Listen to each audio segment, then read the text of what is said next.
ရှေ့မှာကျွန်တော်တို့ရှေ့ဆက်ဆွေးနွေးတိုင်ပင်တဲ့စီစဉ်လေးဖြစ်တယ်ကျွန်တော်တို့မင်္ဂလာရှိတဲ့အချိန်ဖြစ်တယ်အဲကြောင့်ဘုရားခင်ရဲ့ပြင်ဆင်တဲ့အရာဘုရားခင်ရဲ့ပို့ဆောင်ဆွေးရမှာကြားရမှာစယနေ့မင်္ဂလာရှိတဲ့အချိန်ခါမှာကိုရောရဲ့တာတိယ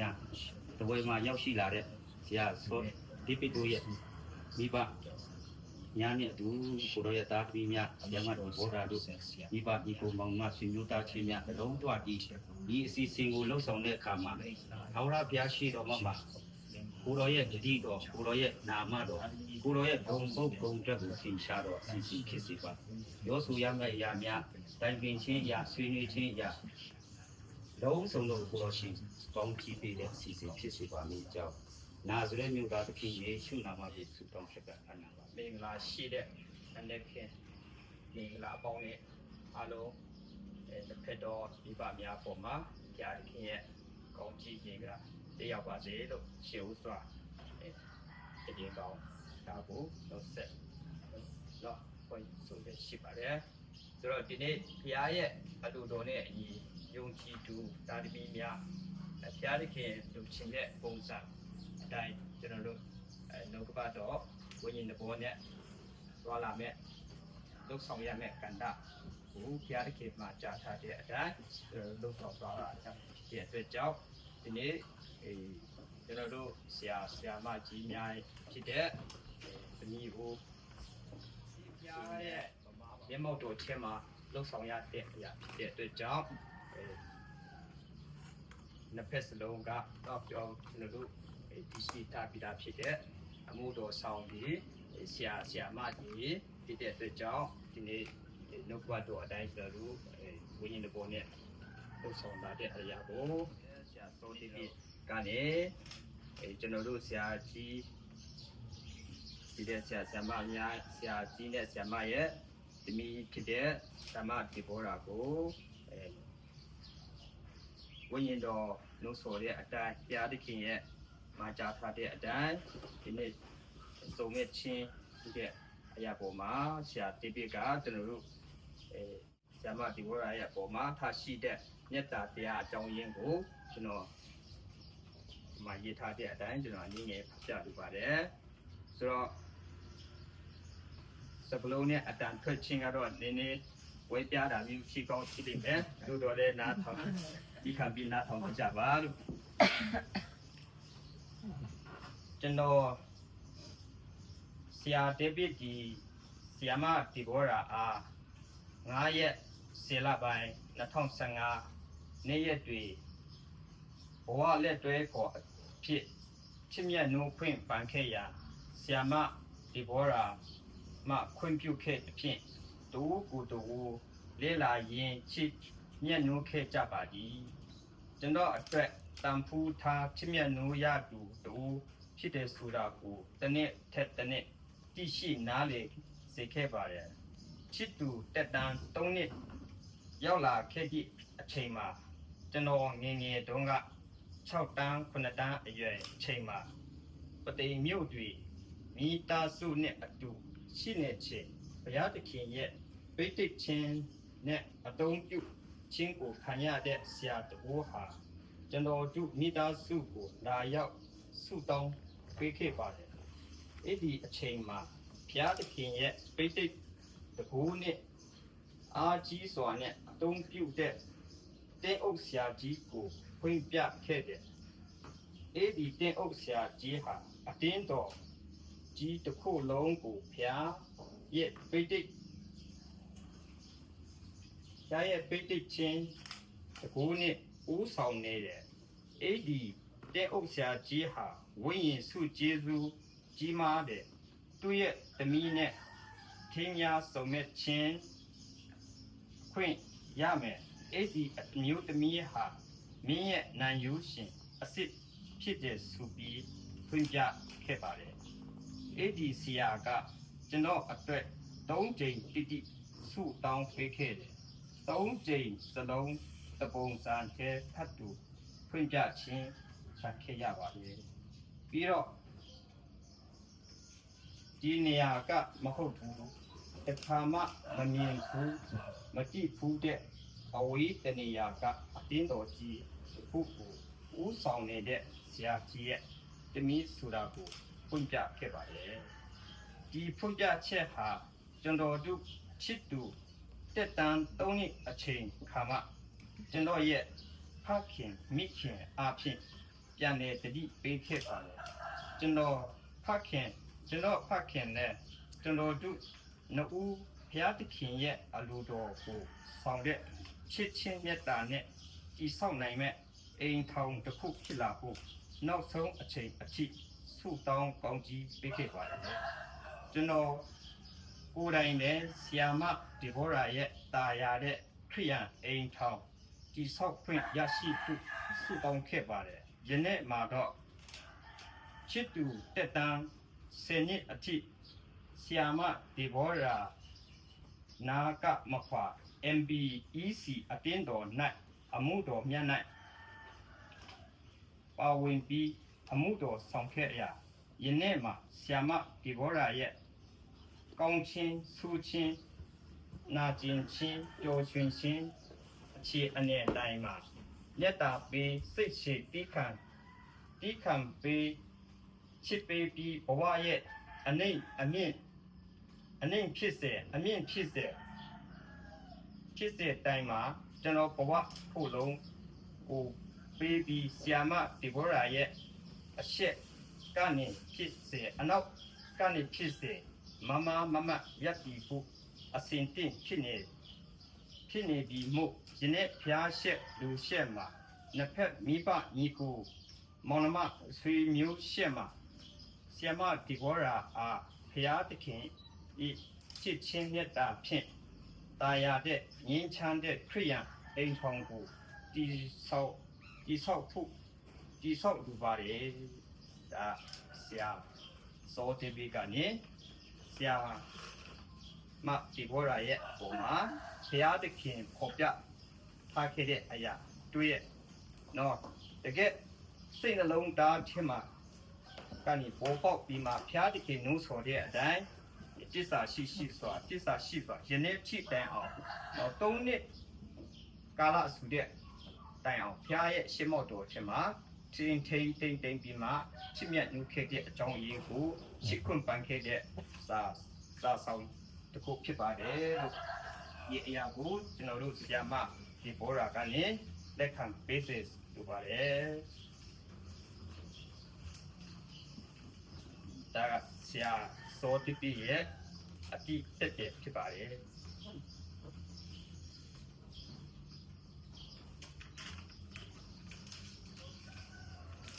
နောက်ပြီးထပ်တူထမြကျွန်တော်တို့ဆရာကြီးဆရာမကြီးရဲ့တမီးဖြစ်တဲ့ဆရာမဒီဘောရာကနေလည်းဘုရားသခင်ရဲ့ပေါ်ပြချက်အတိုင်းကိုရေးသားထားတဲ့အရာကိုလည်းပြန်ပြီးမှရောက်ရှိလာတဲ့ညီကိုမောင်မဒီရှင်းမှာဖတ်ပြလိုပါတယ်ဘုရားရှင်းမှာဖတ်ပြလိုပါတယ်ကျွန်မဆရာမဒီဘောရာဒီဆရာစောတေဘီမှချစ်မြတ်နှုတ်ခွင့်ပန်ခေတိနေ့9ရက်10လပိုင်း2015ရက်နေ့မှစ၍ကျွန်မဘဝရဲ့ကောင်းချင်းဆူချင်းအခြေအနေတိုင်းကိုအမှန်တကယ်လက်ခံနားလေပေးနိုင်သူတူဟုတ်မဟုတ်လဲလာခဲ့ပါသည်ဆရာစောတေဘီတီကျင်နာတတူနုညံတင်မွေတူတင်မွေချင်းရှိတူဘုရားကိုတိချစ်တတ်သူမိဘညီကိုမောင်နှမတွေကိုအလွန်ချစ်တတ်သူချစ်ကြောင်းတရှိခဲ့သောကြောင့်သူ၏ကောင်းချင်းဆူချင်းအခြေအနေတိုင်းကိုလက်ခံပေးဖို့ချစ်မြတ်နိုးခွင့်ပြုခဲ့ပါသည်တနေ့ပြီးတနေ့ဘုရားသခင်ကိုချစ်တတ်ပြီးဦးစားတတ်တော်သူဆိုတာရဲ့ပုံတက်တဲ့ကောင်းပြနိုင်တဲ့သူဆိုတာကိုတေရှာစွာသိရှိမြင်တွေ့ခဲ့ရပါလေဆရာစောတေဘီကိုတခါမှမမြင်မတွေ့ဖို့ခင်ကျမအသက်16အရွယ်မှာဘုရားသခင်အသုံးပြုနေတဲ့ prophet အမျိုးသမီးတို့အဖြစ်မင်းအခုတွဲနေတဲ့ရီစာကမင်းရဲ့နိုင်ယူရှင်မဟုတ်ဘူး မင်းရဲ့နန်ယူရှင်အစ်စ်ကမျက်ခုံးထူတယ်မျက်တဲ့မျက်တောင်ရှည်တယ်မျက်လုံးဝိုင်းတယ်မျက်နာဝိုင်းတယ်စပင်ညက်တယ်ထူတယ်အသားဖြူတယ်ခုတွေ့နေတဲ့တူချက်အရက်များကြီးပူရှည်တယ်ဆိုပြီးမှကာတူနုထတင်တန်းမှာ prophet ပြုခဲ့ပါတယ်မိမိကိုယ်တိုင်နဲ့ prophet စုကျေးဇူးရရှိထားသူမို့ငါ့ကိုမဖော်ပြတာအစ်စ်အမှန်မဟုတ်ဘူးဆိုပြီးခေါင်းမာနဲ့မတိတလို့ပဲနေခဲ့ပါတယ်နုထတင်တန်းမပြီးမချင်း prophet တယောက်ပြီးတယောက်စီကတပုံစံချက်ဖွင့်ပြခြင်းရရှိခဲ့ပါတယ်ဒီလိုနဲ့ဘုရားမနစ်တက်ရီစာနဲ့လမ်းခွဲပြီးတဲ့နောက်မှာစင်တူယူမတွေ့လာပြီးချစ်ခွင့်ပန်တာခံခဲ့ရပါတယ်ပေမဲ့နိုင်ယူပိုင်ရှင်အစ်စ်မဟုတ်ဘူးဆိုတာတွင်ဝိညာဉ်ထဲကနေဘုရားကကြည့်စေပါတယ်တနေ့မှာတော့အမတ်မချင်းဆရာစောတေပင်းနဲ့စပ်ခွင့်ရခဲ့ပါတယ်အပြောအဆူအပြုံးအမှုနှလုံးသားအစပြီးဖူခက်တမြပေတူနဲ့မှမတူတာကိုမြင်တွေ့ပြီးသဘောကျပြီးစတင်လေ့လာခဲ့ပါတယ်ဒီလိုနဲ့ဆရာစောတေပင်းမှဘဝလက်တွဲပေါ်အဖြစ်ရွေးချယ်ဖို့ခွင့်ပန်လာတဲ့အခါမှာအရင်ဦးဆုံးအမေကိုရင်ဖွင့်တိုင်တင်ခဲ့ပါတယ်အမေကလည်းယောက်ျားကောင်းဆိုတာ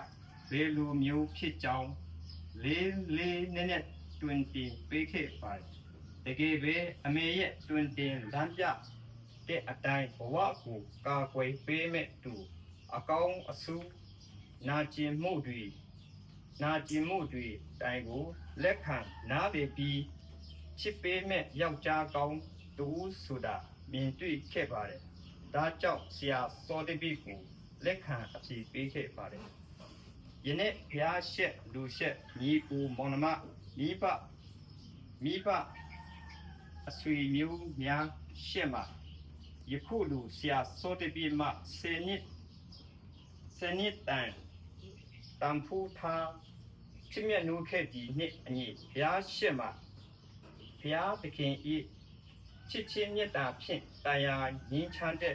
ခရိယာအိမ်ထောင်တည်ဆောက်ရန်ကျမဆီယမဒေဘောရာအားခွင့်တောင်းခံခြင်းကိုသဘောတူလက်ခံပါလေဆိုပြီးမှဆီယမဒေဘောရာကနေလေယနေ့ဒီမှာဆရာစောတိပိရဲ့ခွင့်ပန်ခြင်းအရာကိုလက်ခံပြီးမှနော်ကြားတဲ့နှုတ်ဆိုတဲ့အတိုင်းဝိညာဉ်တော်နှုတ်ဆိုတဲ့အတိုင်းလက်ခံခဲ့တဲ့ဆိုတဲ့အရာကိုဆရာတော်စောတိပိကိုရင်ဖွင့်ရေးသားထားတဲ့စာဖြစ်ပါတယ်ဒါဆရာမကနေဆရာစောတိပိရဲ့အပေါ်မှာတည်အဖြစ်နဲ့တုံ့ပြန်ထားတဲ့စာလေးတစ်စောင်ဖြစ်ပါတယ်ဒီစာပေါ်မှာရေးထားခြင်းတာမဟုတ်ဘဲနဲ့တကယ်ဘဝမှာတကယ်ရှင်းတန်းလာတဲ့အခါမှာကျွန်တော်တို့ကတကယ်ဖျားရဲ့ချစ်ချင်းမေတ္တာကိုထောက်ပြီးမှမေတ္တာတရားဆိုတဲ့အပေါ်မှာအခြေခံပြီးမှဖျားရဲ့ချစ်ချင်းမေတ္တာအပေါ်မှာအခြေခံပြီးမှဘဝကိုလက်တွေ့တော်လာဖို့ဖြစ်တဲ့ဆိုတဲ့အကြောင်းရင်းကိုလည်းဖတ်စီပြီးမှပြောလို့ပြီးဒီစာကိုလက်ခံပေးစေဖြစ်ပါတယ်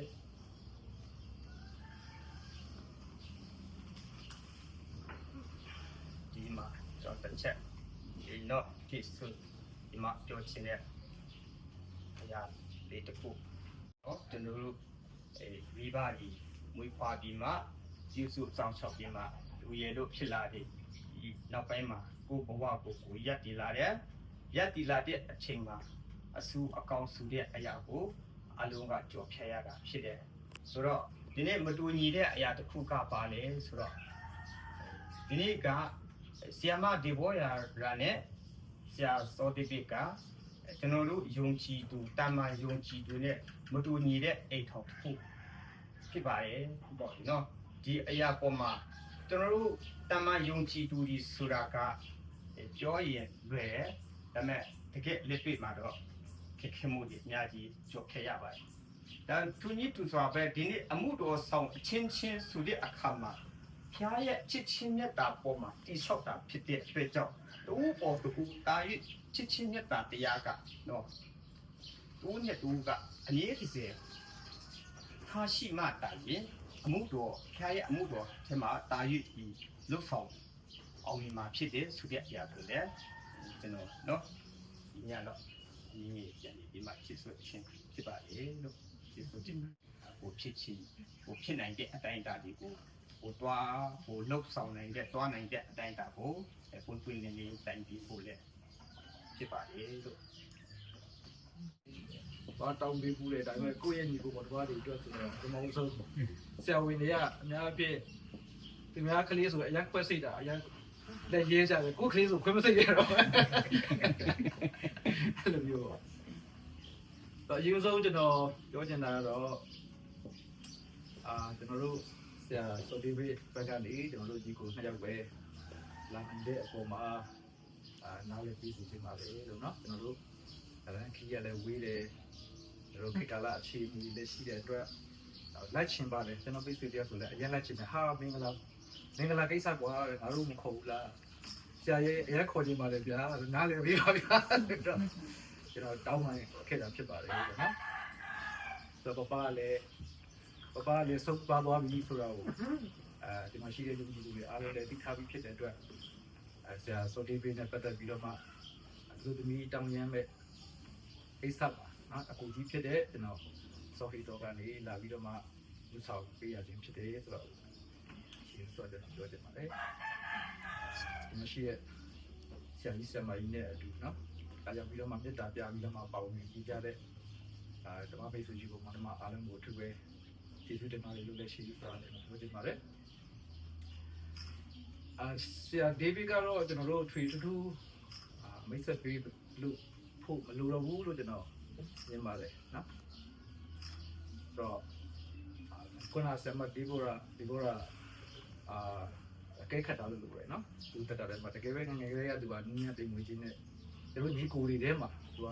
ဘောင်းတော်တွေထဲမှာထူးခြားတဲ့သူရဲ့အဖြစ်မှုကတော့အဲ့ဒီနင်းရတိမ်မှုနော်နင်းရတိမ်မှုရှိတယ်ပြီးတော့ဝေးကြီးတဲ့ပတ်သက်တော့စီစဉ်နေရှိတယ်နော်ဒါသူရဲ့အားသာကြလေးပေါ့နော်ငယ်လေးကဖျားသခင်သူ့ဗိသိက်ထားတယ်သူလည်းတတိခံမှုပါနော်တုံးတဲ့အရွယ်လောက်ကလေးကဘုရားသခင်ရဲ့ဝိညာဉ်စုကျေးဇူးကိုခံစားရတဲ့သားဖြစ်တယ်ဘုရားသခင်ရဲ့ကိုလင်းပေါ့နော်ဘုရားသခင်ရဲ့ရွေးချယ်ခြင်းရွေးကောက်ခြင်းကိုငယ်ရွယ်တဲ့အချွေဖြစ်မှကလေးကခံစားရထားတဲ့သားဖြစ်ပါဆိုတော့ဆရာဒီဘေကဇမတီဘောရာကိုချစ်ခေမြန်မျိုးလေးရှိတယ်နော်ဒီမှာလာပြီးတော့မှဒီထိုင်ရဆိုတာကလည်းကျွန်တော်အားလုံးသိထားတဲ့အတိုင်းပဲအဓိကတော့ဆမဒီဘောရာကြောင့်ပါပဲနော်ဆယ်နှစ်ဆိုတဲ့အတိုင်းတာကဟိုရာကုတ်တောင်မှရာခိလာကိုရာကို9နှစ်နဲ့9ရက်9နှစ်ပဲစောင့်ရတယ်သူက10နှစ်စောင့်နေဆိုတော့ကျွန်တော်စံချိန်ကိုချိုးသွားတာပြသလားအမှန်တကယ်လေကျွန်တော်စံချိန်က9နှစ်ကျွန်တော်စတီးတွေကိုကျွန်တော်ရဖို့အတွက်ကျွန်တော်က9နှစ်စောင့်ကျွန်တော်ထင်တော့ငါစံချိန်ကိုတော့ဘူးမှမချိုးနိုင်တော့ဘူးလို့ထင်တယ်ကျွန်တော်စံချိန်ကိုချိုးရတယ်ပေါ့နော်အဲ့တော့လည်းသိမခံချင်ငါသစ္စာရှိလာပြီဟမ်ငါခိုင်ခန့်လာပြီလို့ထင်တာကိုထက်ပို့ပြီးတော့မှသစ္စာရှိတဲ့ညီရဲ့အသက်တာကိုကြားရတဲ့ခံပါလေငါတမဝမ်းသာပြီးပါတယ်နော်ဆရာဆိုဒီဗီကဆရာမဒီဘောရာကိုချစ်ခင်မျိုးလေးရှိတယ်အခုကဆရာမဒီဘောရာရဲ့အသက်တာကိုလည်းကျွန်တော်ဆင်ခြင်ကြည့်တဲ့အခါမှာဆရာမဒီဘောရာရဲ့အသက်တာထဲမှာလည်းနော်အဲ့ဒီမှာချစ်စရာကောင်းတဲ့သမီးတယောက်ဖြစ်တယ်သူရဲ့နှိမ့်ချခြင်းအရင်ကျွန်တော်မြင်ရတယ်သူရှိရတယ်လေသူရဲ့တက်တာမှာနှိမ့်ချခြင်းကိုကျွန်တော်မြင်ရတယ်ပြီးတဲ့အခါမှာအိမ်တော်ရှင်မကောင်းတယောက်ရဲ့လက္ခဏာတွေမြင်ရတယ်နော်ဆရာကြီးတို့ဆရာမကြီးတို့ရဲ့တုံ့ပြန်မှုအောက်မှာနော် ကောင်းစွာကြီးထွားလာတဲ့အတွက်ကျွန်တော်ယုံကြည်ပါတယ်အိမ်တော်ကြားတဲ့ခါမှာလည်းတကယ်ပဲဒီမွန်ဒေအတွက်အထောက်အပံ့ဖြစ်မဲ့အိမ်တော်ကိုအကောင်းဆုံးထိန်းသိမ်းပေးမဲ့ဒီလိုရှင်မတရားကောင်းဖြစ်မယ်လို့ကျွန်တော်ယုံကြည်တယ်ဘုရားဖိတ်ချင်းနဲ့လည်းပြီးသွားတယ်ဖယားလူတယောက်လည်းဖြစ်တယ်စုကြည်စုတွေနဲ့လည်းပြီးသွားတဲ့ခါမှာကျွန်တော်တို့လည်းကျွန်တော်မိသားစုစိန်တဲ့ထည့်ကျင်တယ်ပေါ့ဗျာဒီလိုပြောရအောင်နော်ဆိုဒီဘေကချစ်ခင်ညနိုးတယ်လို့ကျွန်တော်လည်းညီမလေးတယောက်လို့ချစ်ခင်ညနိုးတယ်ဆိုတော့ဆရာကြီးတို့ဆရာမကြီးတို့လည်း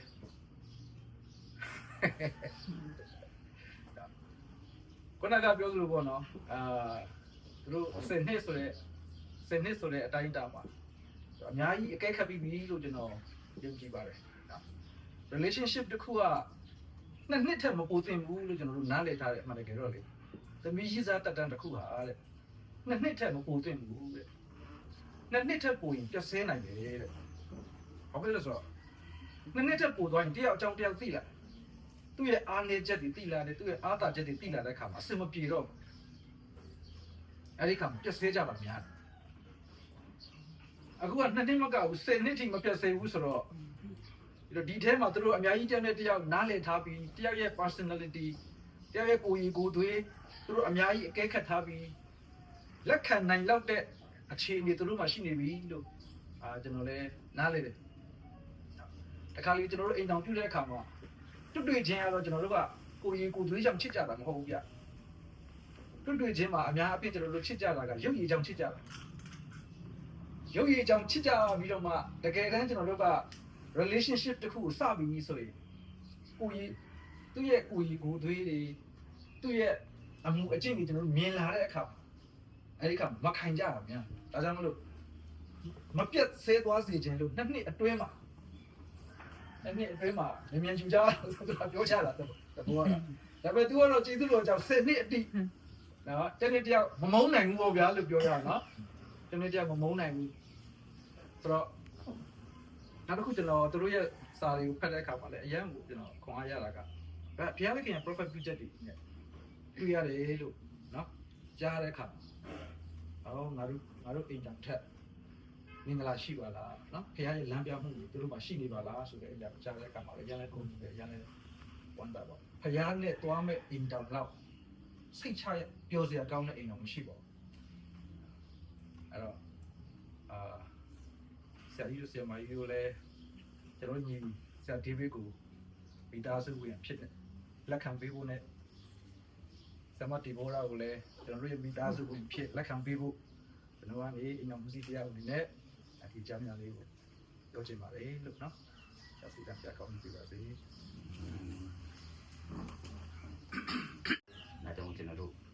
ရာအင်းရှိလူတွေရှိမှတက်တီပစ္စည်းတွေပြီးစရာရှိတဲ့ຢာတွေလည်းပေးနိုင်ပါလေတက်တီပြနိုင်ပါလေဒီအချိန်ကိုပေးလိုပါတယ် ဒီလေးဦးလား လေထောက်ပြီးတော့မှလက်စွပ်ပေးတဲ့ပုံစံဒီကရောစခဏစတနေ့တည်းကြည့်နေကွယ်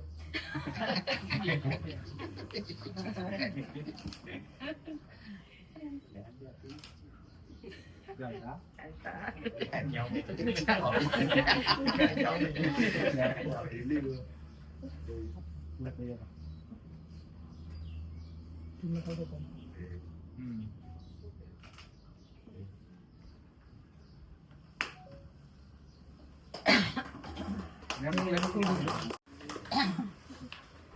alo đi được tại mẹ giá sinh chế thì sinh mà tết thì đến đây là giá bị lúc ra đã xin thì ra đấy rồi muốn đồ xong thì hòa đâu tốt mấy sự đó cô không đúng nó cũng dạ đó thì được cho nó đâu phía muốn đồ xong xuống là muốn đồ xong chín chín mấy lệ tháp bài quân sĩ ta ga đúng ạ tiến độ ye 뭐 루진의 산다에 혹들로 늦게 피할 루리를 알아배 루진다ဖြစ်တယ် 다음에 키 루리 자로 나 무도 상매 두아ပတ်စံရှာ 두아ပတ်စံရှာ ဟုတ်တယ်လား 두아 무도 상아ပတ်စံရှာ ဆိုပြီးအမျိုးမျိုးလူရဲ့အတွေးအခေါ်နဲ့ကောင်းမယ်ထင်ပြီးတိဆောက်ကြတာပေါ့နော်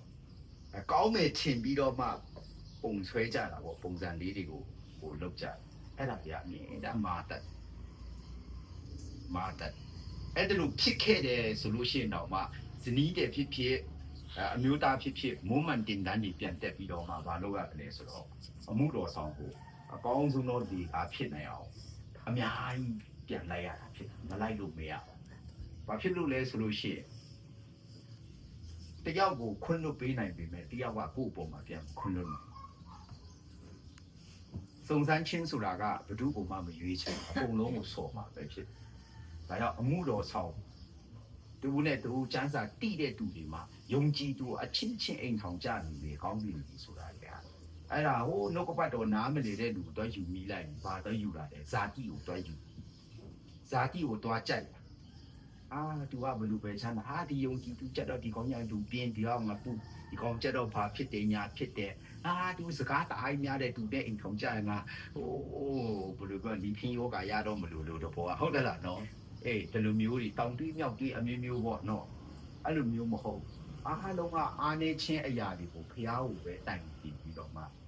ဖျားတခင်နဲ့ပဲအိမ်ထောင်ပြရတာဖျားတခင်နဲ့ပဲစားရတာဖြစ်တဲ့အတွက်ကြောင့်ဒါယုံကြည်သူတွေပြီးပါလေဒီလိုနားလေစိတ်ချအပြင်ကလူကတော့ဘလောက်ပဲချမ်းသာနော်ဟုတ်တယ်လားနော်ကျွန်တော်တို့တကယ်ပဲအမတ်ယူမယ်ဆိုရင်ဖျားကအမတ်ပေးမှာမဟုတ်ဒါကြောင့်ကိုယ့်ရဲ့အိမ်ထောင်ဖက်ကိုကိုယ့်ရဲ့ဘဝအနာဂတ်ကိုကိုဆုတောင်းကြတာအကောင်းဆုံးဟုတ်တယ်မဟုတ်ဘူးလားကိုဆုတောင်းရတာဖျားခင်ပေါ်လာဖို့ရအတွက်ဖျားပေါ်ရင်တော့မှဒါမှန်တဲ့ကောင်းမှတတ်ကြတာပဲ prophet view နဲ့ကောင်းမှတာပဲနော်ဟုတ်တယ်မဟုတ်ဘူးလားဒါမဲ့ဆရာတုံးကဆိုလဲဒီလိုပေါ့ပုံစံကြီးရလဲတိုးသေးပုံစံဆိုတော့ဒီကိုနဲ့နေတာဆရာလည်းအမြဲတမ်းဘယ်တော့မှမပြောင်းလဲတဲ့မြွေးထိတ်ကြီးတွေလဲဟုတ်တယ်လားနော်တကယ်spine လိုပဲနေတာဆရာမဆိုကြိုက်ပဲကျွန်တော် prophet ပြလာဒီကောင်လေးမဖြစ်ပါဘူးဒီဘူးလို့ဒါအပြင်ကိုကြည့်ပြီးထင်သေးတယ်လေဒါကျွန်တော်အထဲမှာဝိညာဉ်ပါဝါတွေရှိနေတယ်ဟုတ်တယ်ဟုတ်တယ်အဲ့ဒီလိုမျိုးတွေပေါ့ဒါကြောင့်အဓိကကဘာလဲဆိုချမ်းသာဖို့ကဘုရားစကားတွေရှိထားဖို့လိုတယ်ဟာလေဘုရားရဲ့ဂတိတော်ကိုရှိထားဖို့လိုတယ်ဘုရားရဲ့ဂတိတော်မရှိဘူးဆိုလို့ရှိရင်ဒီအိမ်ထောင်မှာလည်းဖျားကမလုပ်ဘူးဆိုရင်ဆရာတို့ဆရာမတို့ကလည်းသဘောတူမှာမဟုတ်နော်ဘေးကလူဘလောက်ပဲတူဆရာမတော့တူမှာမဟုတ်နောက်ဆုံးမောင်းအောင်ထုတ်ပလိုက်မှတိချဒီလိုပြောလိုက်လူငယ်တွေတော့ကြောက်သွားမှာကြောက်ပါတကယ်ကြောက်ရတယ်ဘာဖြစ်လို့လဲဆိုမိုးချိုးပြင်းမကြောက်တဲ့သူရှိဟုတ်တယ်မောလားစစ်ကြည်ညာလို့ရှိရင်မကြောက်တဲ့သူရှိဖျားရဲ့နှုတ်ကပတ်တော်ကအဲ့ဒီလိုမျိုးနှုတ်ပတ်တော်ဖြစ်တယ်ဟာလေလုယာဟုတ်ပြီတောင်းပြီဟိတ်ဆိုပြီးကွန်ဖိုးစားမယ်ဆိုတော့မှကွန်ဖိုးလဲလာထဲလို့လည်းမရဟုတ်တယ်မဟုတ်ဘူးလားပတ်စံရှိလွန်းလို့ပါဆိုရင်တော့မှဘာလို့မလဲကျေးဇူးပြုတဲ့လူတွေကလွဲရင်ဘာမှတတ်မှတ်တဲ့စီနေကိုတွားလို့တော့မရဟုတ်တယ်မဟုတ်ဘူးလားဘာကြောင့်လဲအငယ်ဆုံးသောသူရှိနှုတ်ကပတ်တော်အတိုင်းတွားကိုကလူတိုင်းကအကြီးဆုံးကြီးပဲဖြစ်ချင်ကြဘာမှမဆုံးအကြီးကြီးအောင်မြင်ချင်ကြတယ်ဘယ်အဖွဲ့အစည်းထဲမှာပဲဖြစ်ဘယ်နေရာမှာပဲဖြစ်အကြီးကြီးပဲဖြစ်အငယ်ဆုံးမလုပ်ချင်ကြဖျားခင်ကကျွန်တော်တို့ကိုကြီးတင်းတဲ့နေရာမှာကြီးခိုင်းတယ်ငယ်တင်းတဲ့နေရာမှာငယ်ခိုင်းဟာလေလုယာနော်ဒါကြောင့်မလို့သမီးရှင်တွေရှိကြတာငါသမီးလာတောင်းတော့ငါတို့ကတော့ဘလို့ဘာလို့ဆရာတွေးတာပေါ့ဆရာလည်းကြီးပါဆိုတော့ဆိုတော့ဒီဆိုတော့ငါကချင်းလို့ဘယ်လိုအမျိုးနာမည်ခံခိုင်းမလဲဟုတ်တယ်မလားသူကရှိတယ်လေဒီတိုင်းကချင်းတယောက်ကိုယူတော့မယ်ဆိုသူကကချင်းမျိုးတစ်ခုခံယူရတော့မျိုးနဲ့တစ်ခုနာမည်ခံယူမှပဲရှုပ်လို့ရတယ်သူထုံးစံတခုအဲ့ကကြည့်လေအခုမင်းအောင်လိုင်းကချင်းပြည်နယ်လာတော့သူ့ကိုဘာနာမည်ဘာမျိုးပေးတာမရန်ပြောလို့မရန်နဲ့ပုံဆဲခါရတာမရန်ဘာဆိုလားမသိဘူးမရန်အောင်လားအောင်လားမရန်အောင်လားတဲ့အဲ့ဒါလိုမျိုးရှိတယ်နော်အကုန်လုံးမတန်ကြီးအကုန်လုံးမင်းအောင်လေတော့ဘာမှမျက်နှာမပေါ်နိုင်ဘူးနော်ချစ်တော်တယ်ပါအဲ့ဒါမျိုးလေးရှိတယ်တော့နားလေဖို့ရတယ်တကယ်လို့ကချင်အတော်ထဲမှာသွားမယ်ဆိုဟုတ်ပြီဘာအမျိုးလဲလို့ပြောရင် နော်ဟုတ်တယ်မဟုတ်လားမင်းယောက်ျားကဟုတ်တယ်ခရီးဟုတ်တယ်စောတိပြဟုတ်တယ်ဒီကချင်လူကြတော့ဘာအိမ်ထောက်လဲဆိုတော့ဒီဘောရဘက်ကလာတော့အဲ့ဆိုတော့တခုတော့ဘာလုပ်မလဲတိုင်ရတော့မရန်ကိုယူရတဲ့အမျိုးတွေရဲ့နာမည်တိုင်ရမရန်ကပေးရတဲ့အမျိုးမရန်ကယူရတဲ့အမျိုးရှိတယ်လို့ဟုတ်တယ်လားမရန်ကိုပြန်ယူရတဲ့အမျိုးတစ်ခုကိုစောတိပြကိုပေးရအဲ့ဒါကချင်လူဆိုတော့ရှိတော့ထူတာပေါ့ကွာတော့ကျင်းနေပါနေဆရာတော်မမှာဝိဇာသားတော့လောက်ရတာအဖိလောက်ရတာဟိုပမာတယောက်ရှိတယ်လားရှုမှာဒါတယောက်ရှိအဲ့တော့အဲ့ဒီအင်္ဂါတွေလည်းတော်ဟိုစီစာများတဲ့သူဆိုတော့တော်ယုံခံယုံသူရဲ့အမျိုးမရချင်ဘူးကျွန်တော်နဲ့မှကျွန်တော်အမျိုးကျွန်တော်ဒါတုတ်ပြီးဖို့ရအတွက်ဆိုပြီးတော့မှခေါ်လို့ရအဲ့တက်တီလူစီတယောက်ခေါ်ဒီမယောက်ဒီရှင်နဲ့3ယောက်ဒီစားဒီလေးကနေစားပြီးမရမလန်နော်နံပါတ်ဘလောက်လဲဒါဒီနေ့3 4 5ဆိုပါအဲ့ဒီကနန်းစီရလိုက်ခေါ်ပြီးပေးလိုက်ရတယ်ဖြစ်တယ်ဒါဒီရှိတယ်ဒါပေမဲ့ကျွန်တော်တို့ကဒါတွေကနောက်မှပေးလဲရတယ်ဒါတွေကိုအရင်ဆုံးဦးစားပြီးသွားမယ်ဆိုလူမျိုးကြီးကိုဘာလို့လဲရိုးရကိုတော့ဒါကြီးအတားပေးတယ်လို့အလေးပေးတယ်လို့တော့ဖြစ်ပါဆိုလို့ဟုတ်တယ်မလားဆရာတန်ကမတိလို့ပါလို့ချိန်ကောင်းနေထင်မှာမဟုတ်မတိတာမဟုတ်တိတယ်တို့တော်လဲကျွန်တော်တို့ကဖခင်ရဲ့နှုတ်ဘတ်တော်ကိုအဓိကထားပြီးသွားတာဖြစ်တဲ့အတွက်ကြောင့်မလို့ဘာသူတစ်ပါးရှိမှဆိုတော့ပြောင်းပြန်ဖြစ်နေတယ်ပေါ့နော်ဟုတ်တယ်လားနော်အမျိုးမျိုးပေါ့ဒါမင်းညကလေးကနေသူ့လောက်ရမယ်တဘောအမျိုးမျိုးတွေရှိကြတယ်ဒါအိမ်ထောင်တစ်ခုပြုတ်တယ်ဆိုတော့ချစ်ကြိုက်တာလွယ်ပေမဲ့တကယ်တမ်းပြန်ပြီးနော်လူရှိသွားမယ်လမ်းကြောင်းကြတော့တော်လေးကိုနော်အချိန်လေးအများကြီးပေးရတာဖြစ်တယ်ဒါကြောင့်မလို့ချစ်ကြိုက်တာလွယ်ပေမဲ့လည်းနော်တော်လေးအဖိုးခပေးရတယ်သူတို့ကိုကြည့်ပါလားနော်ဖိုးခပေးရတာပေါ့လေနော်သူတို့ကလည်းသူတို့တော့တော်လေးပေးကြတာပေါ့10နှစ်ကျွန်တော်တို့ကစားအလောက်လည်းမရေးခဲ့ဘူးတုံးချောင်းပဲလားမရှိဘူးညတော့ကျွန်တော်တော့ပြတ်သားတယ်တုံးချောင်းပဲကြိုက်ချင်တယ်ပေါ့ဖျားဖို့ရင်တော့တူရင်လည်းကြိုက်တာပဲဆိုရင်နော်အဲ့တော့ခုနကတော့ငါတိထောက်ကစားကြဟောအများကြီးပါလားကျွန်တော်တို့ပြောတာကဒီနဲ့ချောင်းတုံးချောင်းကြီးပြောတာသူကရေးလာကြတာဟာဘယ်လိုချစ်တော့မှလဲဒီတော့မှတော့ညတော့မှပြူသွားတာဒီကလေးဒီလောက်လာတာပြီးပြန်ပြီးကွာပေါ်တော့ဒီတော့တီထောက်လက်စာဖတ်တာတော့ခုနမချိုးလို့မင်းစခေါ်တော့ဖတ်တာလေစီကုံလို့ဖြစ်နေတာဘာလဲမသိတိုင်လားတီလားနော်ဟုတ်တယ်ညာကြီးဒါကြောင့်မလို့တင်းထောက်တွေပဲဖြစ်သူတို့လည်းတားတမီချော်ရီရှိကြတာဖြစ်တဲ့အတွက်ကြောင့်မလို့အားလုံးကနော်ဦးနဲ့သူချစ်ကြိုက်ပြီးဆိုလေးလေးနဲ့တန်ဖိုးထားပြီးတော့မှဒီလိုတက်ပြီနှုတ်တရားစာတလုံးတဲ့ဟုတ်တယ်လားနော်စာတက်ပြီရှိရတာဖြစ်တယ်ခုနပြောလို့ပေါ့အခြားတက်ပြီဆိုတာကယူရမှာလေဆိုတော့ဒါယောက်ျားဘက်ကလည်းတောင်းနေတဲ့အချိန်ဆိုတမျိုးဒါမဲ့တင်းကြီးရှင်ဘက်ကဆိုတက်ပြီဆိုတော့အခုပြောတော့မခုတ်တာတို့မခုတ်လန်တို့ပေါ့မထိုးလန်ပေါ့အဲ့ဒါပြန်ပြရတာဖြစ်တယ်အဲ့ဒါဆိုတော့ဒါတောင်းထားဒါရထားပြီးဖြစ်တဲ့အတွက်ကြောင့်သူကဥပဒေကရိုးရာဥပဒေမှာဖြည့်ရှင်းလို့ရတယ်အဲ့ဒီရောအစားရအဲ့ဒီရှိတယ်တမီးရှင်တွေကအဲ့ဒါပြီးတယ်တကယ်မင်္ဂလာဆောင်တဲ့အခါကျမှပဲဟုတ်တယ်လားနော်မဲအဲ့ခါကျမှဝတ်စုပ်ပါပြရအဲ့ဒီပြလောက်ကြတာပေါ့အဲကြောင့်မလို့အခုကတော့အဝေးကြီးကနေလာခဲ့တာဖြစ်တဲ့အတွက်ကြောင့်မလို့အမှန်ဆိုတော့ဆရာကတူလေးမိနစ်30လေးနဲ့ပဲပြီးသွားအောင်လို့ဟုတ်တယ်ဒါပေမဲ့ဒီကစီချာတင်ထောက်တဲ့ချာတီတွေလည်းတီးအောင်လို့နော်လောက်တက်ပြူတက်အောင်လို့ဒီရွှေမျိုးတွေကလည်းတစ်မျိုးတစ်ပုံဖြစ်နေမှာနော်ဟုတ်တယ်လားကိုလောက်တာမှန်နေဆုံးတော့ညာလဲသူတို့စိတ်ကြီးထဲမှာမကြည်မလင်တာတွေဖြစ်မှာဆိုလို့နော်အဲ့ဒီလိုမျိုးလေးတွေပေါ့တချို့ကလည်းဒီဘောဓာကိုစစ်တဲ့အခါကျတော့သူတို့ရဲ့စိတ်ကလည်းသူတို့ပုံမှာတန်ခိုးထားကြတာပေါ့ဘယ်သူမဆိုကိုချစ်တဲ့တာသမီးတွေလူငယ်တွေကိုဆိုတော့နော်တန်ဖိုးထားတာပေါ့ကိုယုံကြည်သူတွေကိုဆိုလဲဆရာတန်ဖိုးထားတာပဲအဲ့ဒီလိုမျိုးပေါ့ဘာရဲ့လို့ငွေတွေရွှေတွေအများကြီးထက်တန်ဖိုးမဖြတ်နိုင်တဲ့အချိန်ကာလတွေကဟုတ်တယ်လားနော်ဒီလိုကာလမှာတန်ဖိုးလည်းမဖြတ်နိုင်တဲ့ဖြစ်တယ်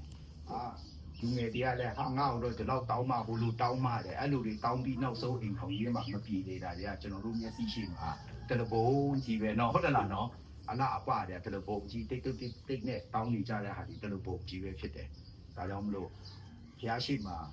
ကျွန်တော်တို့စံစာအတိုင်းတွားမယ်ဆိုတော့ဒီပုံစံပဲတွားမှာဖြစ်တဲ့အတွက်ကြောင့်မလို့ဒါဆရာအနေနဲ့အားလုံးပဲတက်တည်ပဲဖြစ်တယ်လို့เนาะလုပ်ပြတယ်နောက်တင်းထောက်တွေဆရာတွေလည်းဒါဒီအားနေဖို့ရအတွက်လည်းဖြစ်တယ်ဆိုပြီးတော့မှာ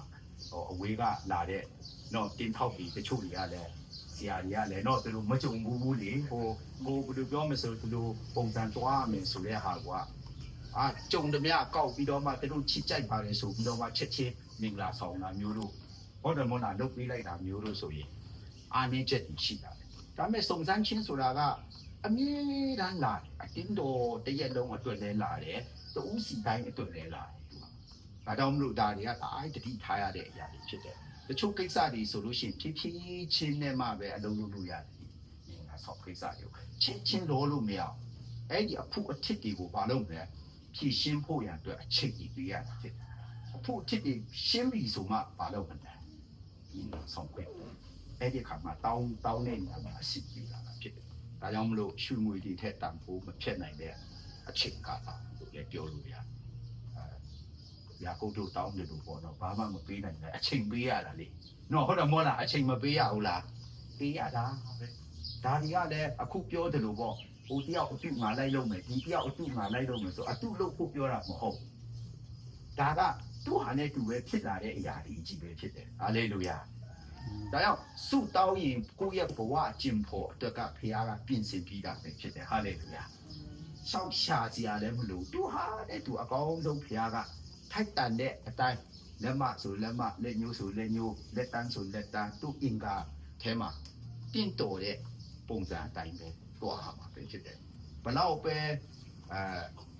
အမျိုးသားဖြစ်တဲ့လူကချမ်းသာကြွယ်ဝပြီးပါစေနော်အကြွယ်ဝမှုကနေလာတောင်းနိုင်လို့မရဘူးဘာကြောင့်လဲနှုတ်ကပတ်တော်ပဲဖြစ်တဲ့အတွက်ကြောင့်နှုတ်ကပတ်တော်တကယ်လိုက်လျှောက်တဲ့သူကအဲ့ဒါကိုတွန်းနှံပလိုက်မှတိချနင်းချချင်းအဖြစ်တိုးဝင်တဲ့အရာကဘယ်အရာမဆုံးစစ်ပြီးတယ်ဟာလေလုယာနင်းချချင်းကဒါအရေးကြီးကိုချစ်တဲ့အရာကိုတတ်ဖို့ထားတယ်ဒီဘောဓာကိုချစ်လို့ဆယ်နှစ်တိုင်နော်ဟုတ်တယ်လားနော်ဒီခံတဲ့စိတ်ရှိတယ်ဟုတ်တယ်လားနော်ဆယ်နှစ်တိုင်ဆိုတာတော့မလွယ်ဘူးနော်ဟုတ်တယ်မဟုတ်ဘူးလားမင်္ဂလိတယောက်ကိုဆယ်နှစ်ထိတိုင်အောင်မပြစ်မမာပဲနဲ့နော်ဟုတ်တယ်လားဟိုချူတာခါတာရောအကုန်လုံးမြင်နေရမှာပဲတော်ပြီကွာငါဒီတယောက်မယူတော့ဘူးကွာဆိုပြီးတခြားတယောက်ပြောင်းလိုက်လို့လည်းရတယ်တချို့လူငယ်တွေဆိုရင်တရက်တောင်မှမကြောက်ကွဲသွားတယ် Facebook ပေါ်မှာ line ပေါ်မှာတချို့လူငယ်တွေပြောတဲ့စကားနားထောင်အဲ့ line ပေါ်မိမတွေငါကြီးစားပြီပဲဆိုတာဟိုကပြန်ကြိုက်တာမကြိုက်တာတော့မသိဘူးသူကအကုန်လိုက်ကြိုက်ထားတာဟုတ်တယ်လားနော်အဲ့လိုမျိုးတွေသူတို့အနေနဲ့သူတို့ပြောနေတာတွေလည်းဒီလိုမျိုးတွေတွေ့ရတယ်ဒါကြောင့်မလို့ပါပဲဖြစ်ဖြစ်ကိုသားသမီးတွေလိုပဲအားလုံးကအချိန်တန်လာပြီးအရွယ်လေးရောက်လာပြီးဆိုတော့ဆရာတို့ကလည်းနော်ဖခင်ကဒါ no လို့ပြောရင်ဆရာတို့က no ပဲ no ဆိုရင်တော့ဒုက္ခမပေးဘူးဒီရောက်မှ no ဆိုတော့အဲ့ဒါဖခင်ပြီးတဲ့ဒုက္ခပဲဆရာလေရင်ဒီတော့စီးလာပြီးကုန်ကြစိတ်တွေခိုင်ပြီးမှမဲ့အတင်ချလာကွာဒီရောက်မှ no ဆိုငါတို့ကတော့နော်တဝဲကြည့်ပြန်ရမှာတလို့ချီလိုက်ချောက်ခုတော့အားရှိတော့မှမဟုတ်တော့ဘူးဆိုပြီးပြောမှာပဲနော်ဟုတ်တယ်မဟုတ်ဘူးလားအဲ့ဒါလို့ပြောပါဟိုကတောင်းနေဆိုတော့ဟာဦးလေးကလည်းငါတော့ထောကွာဘာပဲမိဆိုပြီးဟိုကချင်ညိုးရဆိုဦးလေးကထိုင်စားဖို့ရန်အတွက်ဘာလို့စားမယ်ခွဲတန်းလာခဲ့ဆိုပြီးတော့မှဒီလိုတော့ဒါကြောင့်မလို့အဲ့ဒီလိုမဟုတ်ဘူးเนาะစမ်းစာနဲ့တော့ဘာကုဖူးမှလည်းမလို့ဘူးဒါမဲ့လွယ်လေးလေးချစ်ကြိုက်လို့လည်းမရအောင်တန်ဖိုးကလည်းဒါအကြီးတယ်ယေရှုခရစ်တော်ချစ်ရင်တန်ဖိုးထားခရစ်တော်ကိုဟုတ်တယ်မလားဖခင်ရဲ့လှုပ်ဆောင်မှုတွေကိုတီးခံရတယ်စိတ်ရှိရတယ်အိမ်ထောင်တစ်ခုမှလည်းတီးခံစိတ်ရှိရတယ်ဒါကြောင့်မလို့စမ်းစာထဲမှာလည်းအဲ့အရွယ်ရောက်တဲ့အရွယ်အားရှိတဲ့လူတွေဘိုးတီတို့ကောင်းတယ်လို့ပြောပြီးပဲတချို့တွေကအတက်ဒီထက်မကနေတဲ့အိမ်ထောင်နေရှိတယ်နော်သူတို့လည်းတင်ရတာပဲတချို့ကလည်းမဟုတ်အတက်ကြီးမှလည်းနော်တဘိုးတင်ရ ဘယ်အချိန်အရွယ်မှာပဲတင်ရအာဗြဟံကိုရွေးကောက်တာတော့အသက်ကြီးမှဖျားရွေးကောက်တာဟုတ်တယ်မဟုတ်ဘူးလားရွေးကောက်တဲ့အခါကျဖျားအလုပ်လုပ်ရတာပဲငါဒီတော့အသက်ကြီးပြီငါဘာမှမတတ်နိုင်တော့ဘူးငါအိမ်မှာပဲနေမယ်ဆုတောင်းကူမယ်ပါညာလူရဲ့ရွေးချယ်မှုရှိတယ်ဖြစ်တယ်ဒါဖျားလုပ်လာလို့ရှိရင်တော့နေချင်းညချင်းအရင်တိုင်းကိုပြောင်းနေသွားနိုင်ဖြစ်တယ်ဒါကြောင့်မလို့စောစောတုန်းကတော့ဖတ်ပြသွားတဲ့အရာတွေကိုကြည့်ချင်းအားဖြင့်ဒါတော့သူတို့အချင်းချင်းရေးထားတဲ့အရာတွေပေါ့နော်သူတို့လက်တစ်ပြက်ဟိုမြင်ဆန်းဆန်းသူတို့ရေးရတဲ့အရာသူတို့ရဲ့အထုပ်ပတ်တိတွေဖြစ်တယ်အဲ့တော့ဖတ်ပြီးဒါလည်းစိုးတော့ကောင်းပါလေဆိုတော့ဘာမှမဖတ်ခိုင်းလို့ဘူးလားလဲဆရာတွေးတယ်ပြန်တွေးကြည့်ပြီးတော့မှလူငယ်တွေနားထောင်တင်တယ်တချို့ဟွာတွေလည်းနားထောင်တင်တယ်ဆိုတော့သူတို့တော့ရေးမှတော့ကျွန်တော်တို့ကဘာလို့မဖိုက်ရမှာလဲပေါ့လေနော်ဟုတ်တယ်မဟုတ်လားတော့တွေးတယ်မျိုးတွေးပေးတာပေါ့ဒီပါပဲဖြစ်ဖြစ်ဖတ်လိုက်တာကပေါင်းဆုံးပဲဆိုပြီးသူနဲ့သူဟုတ်တယ်လားနော်အပြန်လာအားလုံးကြားထားတဲ့လူတွေကတော့ဒီဟာတွေကတော့ဝတ္ထုရေးနဲ့တော့ကောင်းတဲ့အရာဒီလိုပဲနော်တော်တော်လေးစိတ်ဝင်စားစရာကောင်းတဲ့အိမ်ထောင်တစ်ခုပဲအဲ့တော့စလာတဲ့အခါကျတော့ဝิญဉ်သဘောနဲ့စတဲ့အိမ်ထောင်တစ်ခုပါစာရေးလိုက်တာလည်းမြောက်စလုံးကလည်းတကယ်အတက်ဝင်တဲ့ style မျိုးဖြစ်တယ်ဝိညာဉ်နဲ့စပြီးဇာတိနဲ့ဆုံးသွားတာမဖြစ်စေချင်ဘူးတန်ဖိုးမရှိဘူးတန်ဖိုးဘယ်လောက်ကြီးတယ်ဆိုတော့တန်ဖိုးဘာမှမရှိတဲ့အရာကတန်ဖိုးကြီးတယ်ဆိုတဲ့အရာကိုနားလည်ထားဖို့ဖြစ်တယ်နော်အချို့ကြီးကြတော့လည်းအဲ့လိုပေါ့ဆက်ဆရာမတားပြီးဆိုတော့တန်ဖိုးကြီးရမယ်ဆိုတဲ့အုပ်စုပါတယ်နော်ဟုတ်တယ်မလားရှိကောင်းရှိတတ်တယ်တချို့ကလည်းဆရာကြီးကြတော့ဒါမျိုးမဟုတ်ဘူးတကယ်ပဲနော်ချင်းမြတ်လို့တဲ့အိမ်ထောင်တစ်ခုဆိုတာကအခုတားသမီးတွေရှိတာပေါ့တားတယောက်ဒီစားထားတဲ့အခါဆိုဆရာပြောတယ်အဆိုးလေးပြောကြည့်တယ်ဆရာဒီပါဆုံးဖြတ်လာတယ်ပေါ့အကောင်းလေးဆရာပြောကြည့်တယ်ဆရာတာမင်းတော့ကြက်အဲ့ကောင်မကိုတစ်ခါတည်းယူလာခဲ့တယ်ကွာဆိုတော့ဟိုကတော့အဖေဟိုကတော့ပြီးလိုက်တယ်ဒီနေ့တာကိုကောင်းပြီဆိုလာတာဖြစ်တယ်သူဆိုတော့ဒီကတာတီတော့ဖြစ်စီနေတော့မင်းချစ်နေတယ်ဟုတ်တယ်လားတော့မယူသေးခင်မတောင်းခင်မှာသွားပါမလုံးနဲ့မင်းတလောက်ကြိုက်မှဒီဟာသွားရအောင်တော့လာခဲ့လိုက်နောက်ပြဿနာဖြစ်ရှင်းလိုက်မယ်ဆိုပြီးအဲ့ဒီလိုမျိုးမလုပ်ရဘူးဆိုတော့အဲ့ဒီလိုမျိုးရှိတယ်ဒါကြောင့်မလို့တန်ဖိုးထားတတ်လားမထားတတ်သလားဆိုတော့မိဘကယောဘကသူ့သားသမီးတွေရဲ့နှလုံးသားကိုစစ်ဆေးတယ်ဟုတ်တယ်လားနော်အပြစ်လို့ဟုတ်တယ်လားနော်လုံမလားဆိုပြီး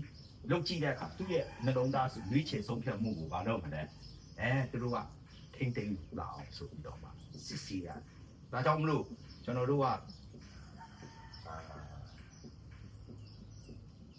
အိမ်ထောင်ရေးရာတွေပေါ့ခက်မြဲများကိစ္စတွေအဲ့တော့သူတို့အမြင်နဲ့ပဲစကားပြောကြတာများတယ်ဆရာကကျတော့အကုန်လုံးကကြောက်ကြတဲ့ခါကျတော့ဘယ်သူမှဖိပြီးဆိုတော့ဒီတော့ကြောက်တဲ့ခါကျတော့တိတ်မပြောဘူးပြီးနေစကားကအမြဲတမ်းပြက်မှာနဲ့ပဲထိန်းတဲ့ခါကျတော့ဘာကြောင့်လဲထိန်းရတယ်ကြောက်ရတယ်လို့ဆိုတာကြောက်အောင်ပြောရတဲ့အခါကျဆရာရဲ့တိတ်ခါကြောက်မှုလို့ဟုတ်တယ်လားနော်ပါဝင်ကျင်မာတွေဖြစ်လာမဲ့အရာကိုဆရာကဘယ်လောက်ကြောက်တယ်လဲဆိုတာကတုံအောင်ကြောက်တာဟုတ်တယ်လားနော်တကယ်တမ်းပြန်ကြည့်တော့သူ့အပြက်သူ့ပြက်ကိုပြက်ပဲမဆိုင်ဘူးပေါ့မဆိုင်ပြန်ဘူးလားဆိုတော့ပြန်ဆိုင်နေပြန်ရောတော့ဟုတ်တယ်မလားဒါတမီးတွေတခုခုဖြစ်လိုက်ရင်တော့မဟုတ်တာဖြစ်လိုက်ရင်ငါဘယ်လိုငါအတိုင်းဝိုင်းပြီးပေါ့ဝင်ကြည့်ပြီးဘယ်လိုငါဟုတ်တယ်လားနော်အများကြီးဒါဒီဆရာတို့ကလည်းစီစစ်တာဟုတ်ဆရာကြောင့်ဘာပဲဖြစ်ဒီချိန်ထိတိုင်အောင်ခက်တန်းနာခေချာပြီးမှနော်နှစ်ဖက်မိဘကလည်းစီစစ်ပေးရတဲ့အခြေအနေရောက်ဖြစ်တဲ့အတွက်ကြောင့်ဆရာတို့လည်းပြောမှုရဝန်တာတယ်နော်ကျူဆူတယ်ဒီမှလည်းပြူတယ်ဘာကုန်ပကတနာမှာမျိုးမလင်းဘူးဟုတ်တယ်လားဘာလို့လဲဆိုတော့အခါမှာကိုသားသမီးတွေကဘယ်လိုချစ်ကြိုက်နေလဲဆိုတော့အမြဲတမ်းသူ့ကိုဆရာတို့ကကြည့်နေတာလက္ခဏာကြည့်မနေ့တုန်းကနေဆိုတော့သူထိုင်ကုန်ပြောင်းသွားဒီဘောရာထိုင်နေတယ်ထိုင်ဒီဘောရာစောတိပိနာတော့ထိုင်နော်သူကတော့တိမှာမဟုတ်ညီးပါဆိုတာအကုန်လုံးကဲခတ်လမ်းလျှောက်တာဒီလိုလျှောက်သွားတာကျွန်တော်ရှိမှာ သူကယောက်ျားလားကိုသူကကြားတော့ကိုပြောရမှာသူကလည်းကိုပြောနေတယ်လို့ပါလေကွာနော်လေကွာနော်ဟိုလူငယ်တွေမို့လို့ပါသူတို့ဟာလည်းသူတို့ငါတို့အလေးပြီးသွားလို့ပြောရမယ်ဟိုတမီးရပဲကိုကြက်တယ်လို့ဟုတ်တယ်နော်ကိုပြောနေတယ်လို့အဲ့ဒါသူတို့ပြန်ပြောနေတာတော့လိုက်တော့မကြည့်ဘူးကိုကအမတ်တမဲ့မြင်ရတာကိုတမီးကိုကြီးပဲမြင်နေရတာခါကျတော့နော်အဲ့ဒီလိုမျိုးလေးတွေတွေ့ရတာအဲ့တော့ဘာလဲဒီနိုးနှစ်ဖက်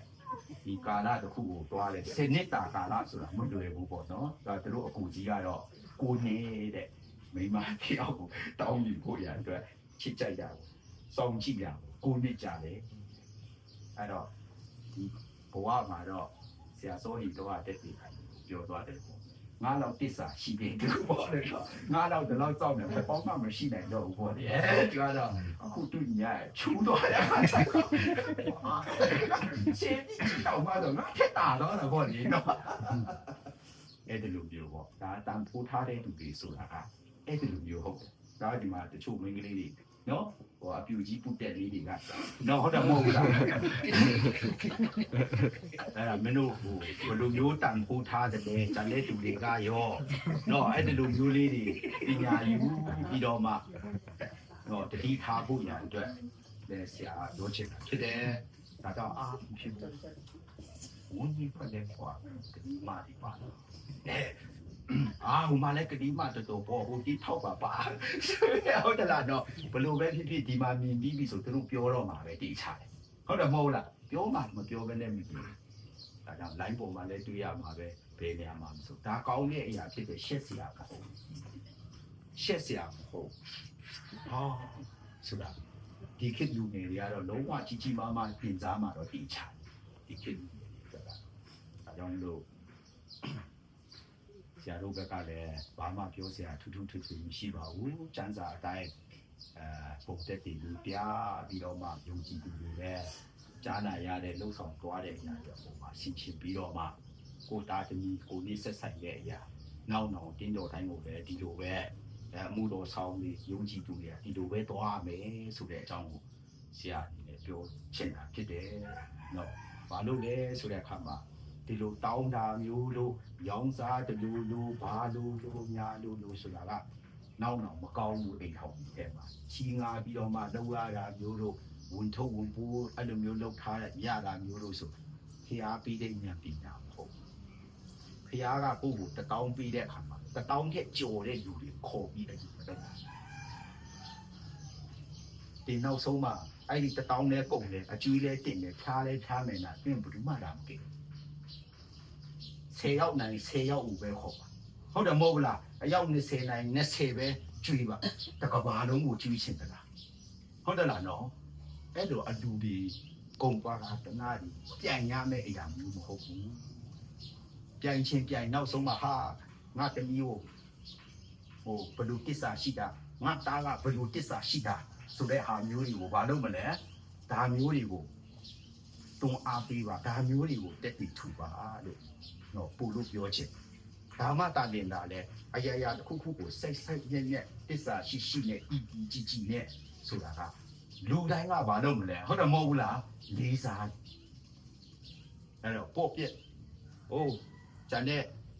ဒီလိုပြောလိုက်တဲ့အခါမှာဂျန်တဲ့သူတွေရဲ့ဘဝတွေကမတူတဲ့အခါကျတော့တမျိုးမြင်မှာပေါ့ဖြစ်မှာပေါ့ဒါကလူခက်ကြီးတဲ့အရာတွေဖြစ်တယ်ကျွန်တော်တို့ကရှေ့ဆက်သွားမယ့်အရာတွေကိုပဲသွားမှာဖြစ်တယ်လူကြီးသွားတဲ့အရာတွေခံစားဖို့မဟုတ်ဘူး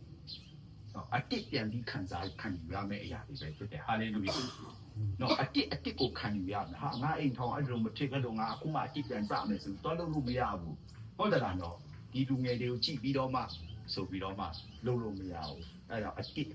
ကိုတွားဖို့ရအတွက်ကြိုးစားပါနော်ယဉ်စီခြင်းနဲ့နားလေစီခြင်းနဲ့အားလုံးနဲ့ကြားပြပေါင်းကြည့်ပေးပါစေအာမင်ချားတော့ပါလာလို့ရတယ်အဲ့လိုတွေ့ထားတယ်နော်ဆရာတို့ရဲ့ဆန္ဒတဘောတဲ့ဒီလိုတော့ကောင်းတယ်နော်အိမ်တော်တစ်ခုကို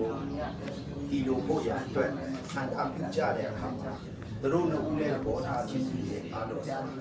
ဒီပါတွေလည်းသဘောတူရဲ့ သူတို့ပေးဆက်ထားတဲ့အချိန်ကာလတွေနဲ့ဒီကွာသူတို့အပေါ်မှာဖျားခင်ပြင်ဆင်ထားတဲ့အရာတွေတူတင်ထားရတဲ့အရာတွေ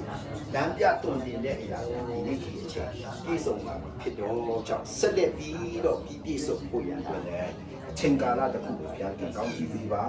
အဖက်ဖက်မှရွှေမျိုးသားချင်းမျိုးနွယ်တွေလည်းပါဝင်နိုင်မဲ့ထင်းများမျိုးလာဆောင်ခြင်း